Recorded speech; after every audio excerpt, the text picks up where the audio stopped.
komunitas belajar di sekolah ini tidak hanya dengan teman sesama mata pelajaran saja, tapi bisa lintas mata pelajaran, bisa dengan mapel-mapel yang lain. Nah, tugas saya di sini adalah merencanakan pembelajaran berbasis proyek mata pelajaran PJOK bersama Bapak Ibu semua mata pelajaran yang lain. Nah, di sini nantinya saya akan membuat rencana tindak lanjut. Nah, untuk judul program atau kegiatan yang akan saya buat itu mengenai gerakan sehat generasi cerdas. Nah, ini implementasi proyek senam kreasi di sekolah.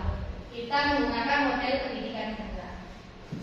Kemudian latar belakang yang kenapa saya ambil judul tersebut, menindaklanjuti kegiatan Jumat Sehat yang belum terlaksana sampai hari ini, hingga sekarang. Kemudian banyaknya siswa yang aktif secara fisik, kemudian pentingnya menjaga kesehatan fisik dan juga mental sejak dini. Setelah itu potensi senam kreasi bisa diterapkan dan dilaksanakan setiap Jumat atau di kegiatan-kegiatan lain, yaitu senam bersama dalam meningkatkan kebugaran dan juga semangat belajar.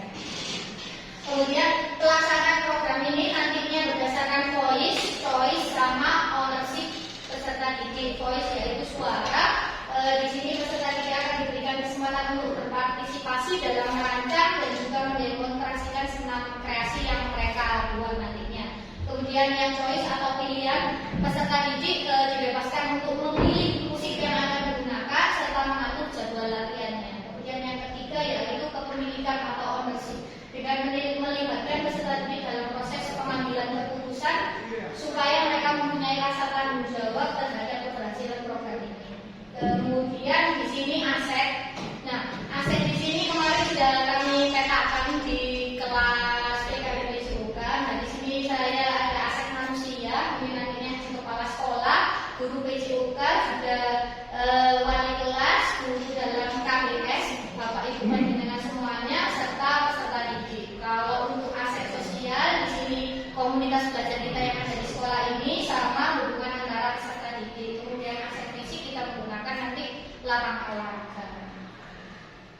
Itu untuk latar belakangnya. Dan tujuan program ini yang pertama yaitu membekali peserta didik dengan keterampilan hidup yang berharga seperti kerjasama, disiplin, dan juga tanggung jawab melalui kegiatan merancang, mendemonstrasikan senam kreasi yang menyenangkan dan menumbuhkan rasa tanggung jawab, percaya diri, dan mempresentasikan hasil karyanya nanti di kelas maupun nanti di kegiatan-kegiatan senam sehat yang di hari Jumat tersebut.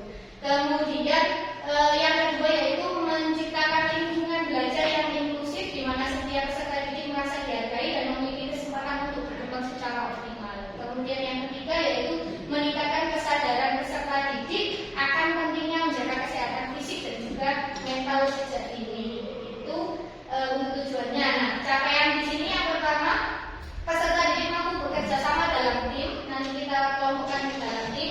Kemudian disiplin dan juga tanggung jawab dalam merencanakan melaksanakan kegiatan senam kreasi dan mempunyai rasa percaya diri. Kemudian untuk langkah-langkahnya, yang pertama kita membentuk kelompok kecil terlebih dahulu untuk bekerja sama dalam merancang senam kreasi tersebut dan menetapkan tugas serta tanggung jawab yang dibagi-bagi setiap anggota kelompok. Kemudian yang kedua yaitu memberikan pelatihan dasar tentang disiplin dan juga tanggung jawab, serta yang ketiga yaitu mengadakan evaluasi rutin untuk memantau kemajuan dan juga memberikan umpan balik yang konstruktif atau membantu.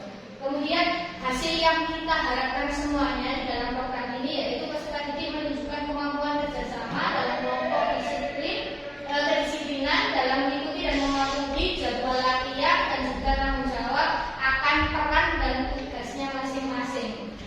Itu dan memiliki rasa percaya diri. Nah, untuk struktur program dan juga mitra dalam komunitas belajar ini, program senam kreasi ini dirancang sebagai kegiatan kurikuler yang menarik dan berkelanjutan. Kegiatan ini akan memberikan kesempatan kepada peserta didik untuk berolahraga secara teratur, meningkatkan kebugaran dan juga membangun hubungan sosial yang positif. Nah, target di program ini adalah di fase F atau kelas 11 karena senam sudah saya berikan di fase F atau kelas 11. Itu kemudian untuk pengaturan program akan dilaksanakan di lapangan hari Jumat atau di jam-jam yang akan disepakati. Kemudian anggota komunitas belajar yang berkolaborasi ini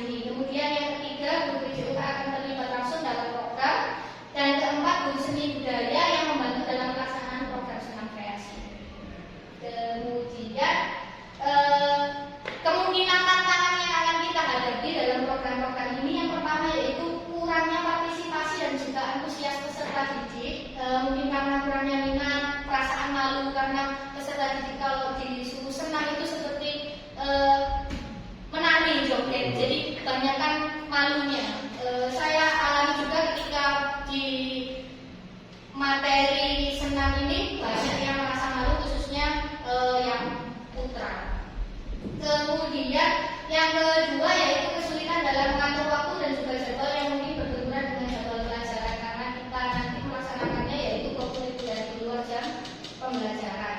Kemudian yang ketiga, evaluasi dan pemantauan yang kurang efektif, kesulitan mengukur atau memantau perkembangan program secara berkala dan juga alat evaluasi yang tepat. Nah, untuk rencana solusinya ini dari yang pertama yaitu mungkin nanti dari saya memberikan pendekatan personal kepada anak-anak yang kurang berminat dan juga merasa malu, dan memberikan motivasi akan pentingnya manfaat dari senam tersebut. Kemudian rencana solusi yang kedua tentang kesulitan mengatur waktu, mungkin mengintegrasikan program ke dalam program PJOK dan berkoordinasi dengan pembina ekstrakurikuler untuk mengatur jadwal, karena biasanya kalau kita ambil di jam di luar itu biasanya anak-anak kan ada juga berbenturan dengan jam ekstrakurikuler. Nah, mungkin bisa diatur dengan pembina ekstrakurikulernya. Yang ketiga yaitu menetapkan jadwal evaluasi rutin untuk memantau kemajuan dan memberikan umpan balik yang konstruktif dan juga melakukan perbaikan jika ada kekurangan. Mungkin itu saja yang bisa saya paparkan. Nah, karena di sini adalah komunitas belajar yang terdiri dari mata pelajaran yang lain, khususnya di sini mungkin saya karena ada tugas PKT PJOK, mungkin nanti komunitas ini juga berjalan tidak hari ini saja, tetapi untuk kedepannya mungkin jika Bapak Ibu guru mempunyai program-program yang lain di mata pelajaran tersebut. Demikian, apakah ada yang perlu didiskusikan? Cukup? Cukup.